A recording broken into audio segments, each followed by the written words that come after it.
Okapi reads O, O, O. O reads O, O, O.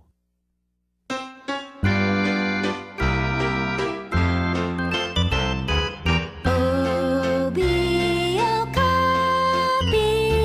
lived all alone, but made new friends with a strange telephone.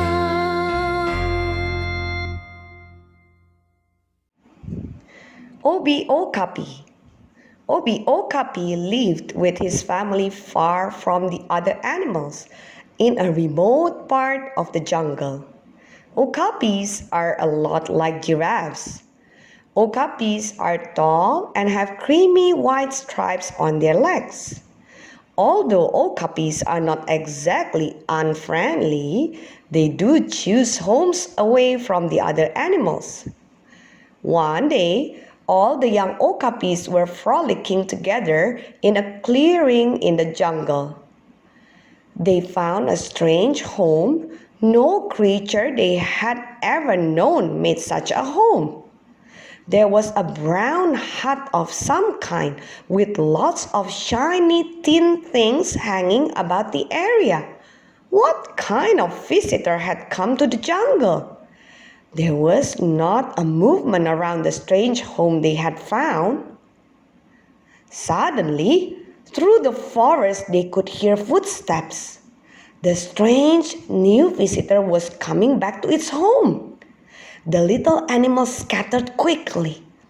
In a few moments, you could not see a single furry creature. They had all disappeared. But there were little eyes peering out from behind the bushes, watching to see what the new creature looked like.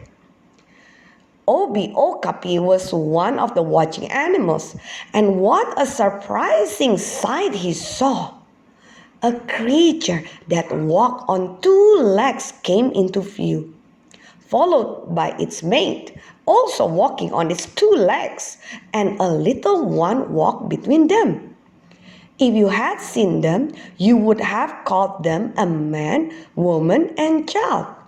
But Okapi did not know that was what they were. After all, Okapi had been back in his own corner of the jungle most of his life. "Here, son," the man said to the little boy, "let's make a telephone." "A telephone? Out here? Dad, I didn't know you could make a telephone," said the boy. "Oh, I can do a lot of things that might surprise you. Get your mother to let you have 2 empty cans." "Here are 2 Irenes cleaned just this morning," the mother said, "and they have no sharp jagged edges." "That's exactly what we need. Now, son, watch. I will make a hole right in the center of the bottom of each can." "That's how you make a telephone?" asked the boy. "Just wait, you will see. Now I will take this string and put it through the hole." He threaded it through the hole in the bottom of the can. He then tied a knot in the end of the string so that it could not slip back through the hole. "Now I will put the other end of the string through the hole in the bottom of the other can." "Here, let me do it. I can do it," the boy eagerly said. And he could. He threaded the end through the hole, tied a knot in the string, and pulled it through until it stopped, just as his father had done. "Now, son, our telephone is ready to be used." "That's a telephone? Dad, you're teasing me." "No, I'm not. Here, you can take this can and run over to the edge of the clearing until the string is stretched tightly. Then put the can to your ear and listen." The boy did as his father said. He put the can to his ear just as if it were a telephone. Holding the string tight, the father placed his can to his mouth. "Hello, son." The boy let out a whoop. "I can hear you! I can hear you!" he yelled. "Dad, you did make a telephone!" "Don't yell, son. Use the telephone. Talk into your can now, and I will listen with my can." It worked. He did not have to yell or even talk very loudly. Somehow the tight string carried the sound of his voice, and his father could hear him, even though they were far apart. "This is really fun, Dad," he said into the can. "It's a neat telephone. I've really got a smart dad." Okapi peeked out from behind a big plant. What fun the two new creatures were having! Okapi decided he wanted to play the same game. Why, only yesterday Okapi had seen empty cans and a long piece of string, which some careless hunters had left at their campsite when they moved on. Okapi hurried back to the campsite, and sure enough, Okapi found just what he needed. The next day, Okapi joined the other young animals at the water hole. "Look what I have," he said. "Oh, I've seen tin cans before," yawned the little lion cub. "Lots of hunters leave them around their campsites. Sometimes you can get a lick of pretty good food out of them." "Have you ever telephoned before?" Okapi asked. "Telephone? What's that?" said the young lion. "I don't know. It's some way you play with the cans and string. It looked as if the creatures using it were having a lot of fun." All the animals looked at Okapi.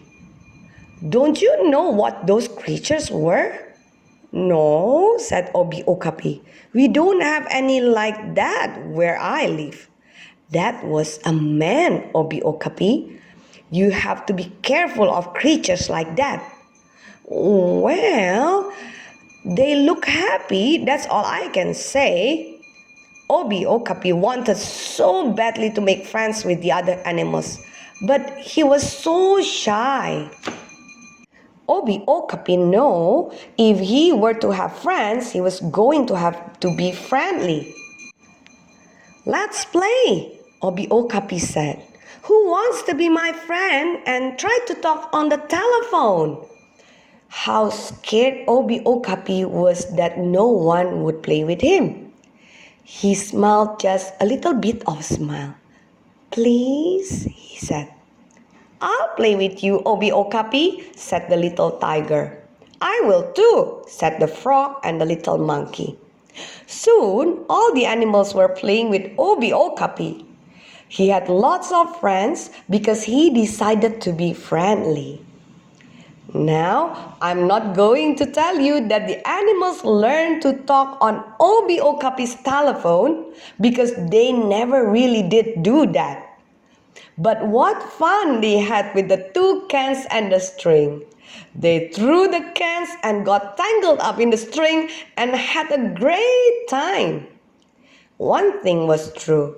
Okapi always had many friends after that because he tried to be friendly. Bible story. One time, Jesus was invited into the house of a Pharisee for a meal. When he arrived, he noticed that all the people who were invited chose the best seats. In that time, the person who sat nearest the head of the table, nearest to the host, was considered the most important. The host wanted the most important people near him. Jesus noticed that as people arrived, they hurried to be near the head of the table in the most honored places. Jesus decided to tell a story to teach something. When you are invited somewhere, such as to a wedding, Jesus told them, Don't hurry and try to sit down in the place of honor next to the host. If you do, you may find that you are not the most important guest. If a more important person comes, the person who invited you may have to say, "I am sorry, but will you move down to the other end of the table? This man is a special guest." It would then be very embarrassing having to move to the lowest place at the end of the table. No, if you are invited, it is wiser to take the lowest place, the one that seems the least important. Then the person who invited you may say, "Friend, I want you to move up higher." In this way, you will be honored in front of others. The person who makes himself important will be embarrassed, and the person who is humble will be made important.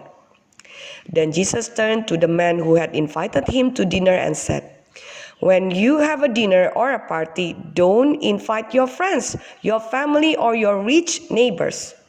Those people will only invite you back to their houses, and then you will be even. When you have a dinner, call in the people that are poor, handicapped, crippled, and blind.